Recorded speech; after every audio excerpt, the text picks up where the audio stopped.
আসসালামু আলাইকুম প্রিয় দেশবাসী, আপনাদের সকলের প্রিয় গোপাল ভাঁড় জনাব নাহিদ ইসলাম বলেছেন সালাউদ্দিন সাহেব নাকি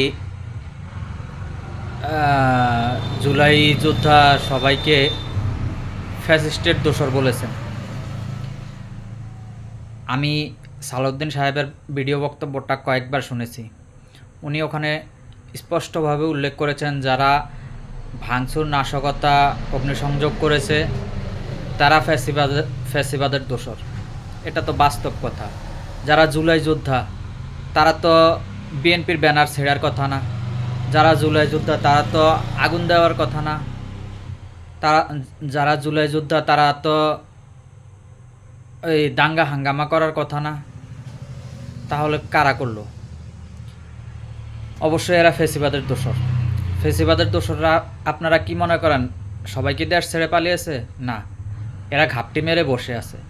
যেখানে দুই একজন জুলাই যোদ্ধার সামনে থেকে নেতৃত্ব দিবে সেখানেই মনে করবেন যে ৪-৫ হাজার এই ফ্যাসিবাদের দোসর কি পিছন থেকে উস্কানি দেবে।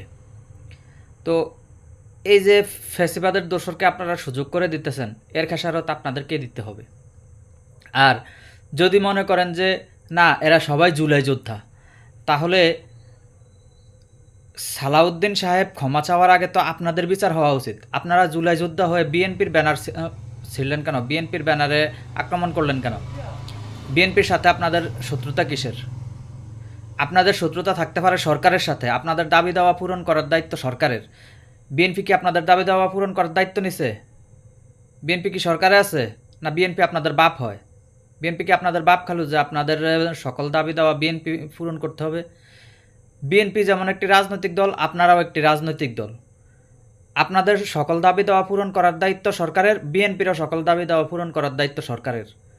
তো আপনারা সরকারের কাছে দাবি দাওয়া নিয়ে গেছেন বা সরকারের কাছে দাবি দেওয়া আদায় করতে গেছেন, সেখানে বিএনপির ব্যানার ছিঁড়ছেন কেন? বিএনপির ব্যানারের উপর আক্রমণ করছেন কেন? এটা তো আপনাদের অপরাধ। যদি সালাউদ্দিন সাহেবের বক্তব্যের কারণে যদি উনি ক্ষমা চাইতে হয়, তাহলে তো আপনারা বিএনপির ব্যানার ছেঁড়ার অপরাধে আপনাদেরকে জোতাপিটা করা উচিত। আপনারা তো রাজনৈতিক দল হয়ে আরেকটি রাজনৈতিক দলের ব্যানার ছেঁড়ার অধিকার রাখেন না। আপনাদের সাথে মত পার্থক্য থাকলে আপনারা যুক্তিতর্কে আসতে পারেন।